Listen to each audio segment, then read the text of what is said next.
Computer science videos here today to show you guys in this tutorial two different ways to revert back to the legacy classic version of Microsoft Outlook on a Mac computer. Without further ado, let us start the video. So in this tutorial, you need to have access to a Mac computer, the application for Microsoft Outlook, an account for Microsoft Office 365, coming for work, school or business.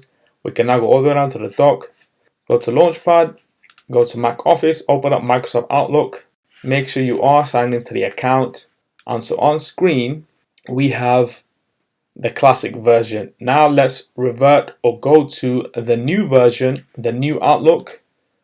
So close the application and open up the new version of Microsoft Outlook, which to me looks like a cleaner user interface, but the average consumer may not be able to adjust to the new look as of yet, which is why they will go or be required or want to go back to the legacy version. So go to the top menu, go to help, go to revert to legacy Outlook.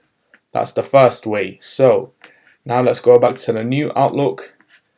And the second way to revert back to the classic legacy version would be to go to Outlook, click on New Look. This will take us out of the new look and revert back to the old, the classic version of Microsoft Outlook. So let's now quit Outlook. And so that's it for this video. I'll see you guys in my next tutorial. Thanks for now. Thank you for making it towards the end of the video. Be sure to subscribe to my channel, Computer Science Videos. Be sure to check out the previous video on screen now, or you can ideally click on the playlist and watch all the journey for computer science videos from the start until now.